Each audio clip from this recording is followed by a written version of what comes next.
Telugu audio Bible నిర్గమాకాండము 6వ అధ్యాయము. అందుకు యెహోవా, ఫరోకు నేను చేయబోచున్న దానిని నీవు నిశ్చయముగా చూచెదవు. బలమైన హస్తము చేత అతడు వారిని పోనిచ్చును.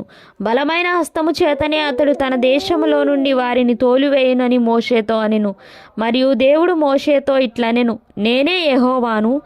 నేను సర్వశక్తిగల దేవుడను పేరున అబ్రహాము, ఇస్సాకు, యాకోబులకు ప్రత్యక్షమైతిని గాని యెహోవా అను నా నామమున నేను వారికి తెలియబడలేదు. మరియు వారు పరవాసము చేసిన దేశమగు కనాను దేశమును వారికి ఇచ్చుటకు నా నిబంధనను వారితో స్థిరపరిచితిని. ఐగుప్తీయులు దాసత్వమునకు లోపరిచి ఉన్న ఇశ్రాయేలీయుల మూలుగును విని నా నిబంధనను జ్ఞాపకము చేసుకొని ఉన్నాను.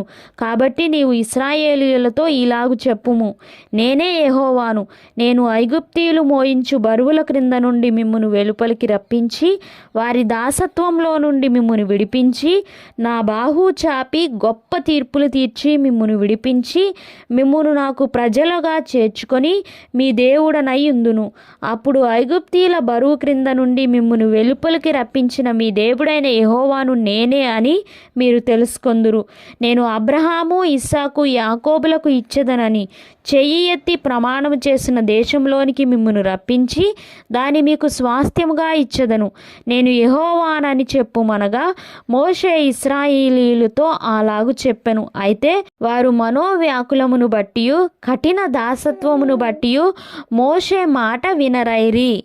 మరియు యెహోవా మోషేతో, నీవు లోపలికి వెళ్ళి ఐగుప్తు రాజైన ఫరోతో ఇశ్రాయేలీయులను తన దేశంలో నుండి వెలుపలికి పోనీయవలనని అతనితో చెప్పుమనెను.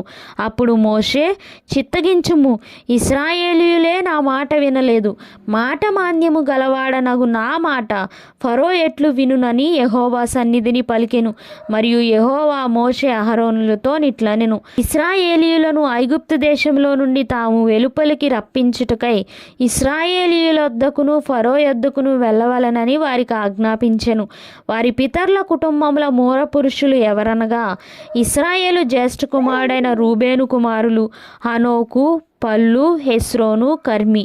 వీరు రూబేను కుటుంబములు. షిమ్యోను కుమారులు ఎమూయేలు, యామీను, ఓహదు, యాకీను, సోహరు, కనాను స్త్రీకి కుమారుడైన షావులు. వీరు షిమ్యోను కుటుంబములు. లేవి కుమారుల పేర్లు వారి వారి వంశావళి చొప్పున ఏవేవనగా గెర్షోను, కహాతు, మెరారి. లేవి 137 ఏండ్లు బ్రతికెను. గెర్షోను కుమారులు వారి వారి వంశావళి చొప్పున లిబ్ని, షిమి. కహాతు కుమారులు అమ్రాము, ఇస్హారు, హెబ్రోను, ఉజ్జియేలు. కహాతు 133 ఏండ్లు బ్రతికెను. మెరారి కుమారులు మహలి, మూషి. వీరు తమ తమ వంశావళి చొప్పున లేవి కుటుంబములు. అమ్రాము తన మేనత్త అయిన యోకెబెదును పెండ్లి చేసుకొనెను. ఆమె అతనికి అహరోనును మోషేను కనెను. అమ్రాము 137 ఏండ్లు బ్రతికెను. ఇస్హారు కుమారులు కోరహు, నెపెగు, జిక్రి. ఉజ్జియేలు కుమారులు మిషాయేలు, ఎల్సాఫాను, సిత్రి. అహరోను అమ్మీనాదాబు కుమార్తెయు నయస్సోను సహోదరియునైన ఎలీషెబను పెండ్లి చేసుకొనెను. ఆమె అతనికి నాదాబును, అబీహును, ఎలియాజరును, ఈతామారును కనెను. కోరహు కుమారులు అస్సీరు, ఎల్కానా, అబీయా, సాపు. వీరు కోరహీయుల కుటుంబములు. అహరోను కుమారుడైన ఎలియాజరు పూతియేలు కుమార్తెల్లో ఒకతను పెండ్లి చేసుకొనెను. ఆమె అతనికి ఫీనెహసును కనెను. వీరు తమ తమ కుటుంబముల చొప్పున లేవీయుల పితరుల మూల పురుషులు. ఇశ్రాయేలీయులను వారి సేనల చొప్పున ఐగుప్తు దేశంలో నుండి వెలుపలికి రప్పించుడని యెహోవా ఆజ్ఞాపించిన అహరోను, మోషేలు వీరు. ఇశ్రాయేలీయులను ఐగుప్తులో నుండి వెలుపలికి రప్పించవలనని ఐగుప్తు రాజైన ఫరోతో మాట్లాడిన వారు వీరు. ఆ మోషే అహరోనులు వీరే. ఐగుప్తు దేశంలో యెహోవా మోషేతో మాట్లాడిన దినమున యెహోవా, నేను యెహోవాను, నేను నీతో చెప్పినది యావత్తు నీవు ఐగుప్తు రాజైన ఫరోతో పలుకుమని మోషేతో చెప్పగా మోషే, చిత్తగించుము, నేను మాట మాంద్యము గలవాడును. ఫరో నా మాట ఎట్లు వినునని యెహోవా సన్నిధిని పలికెను.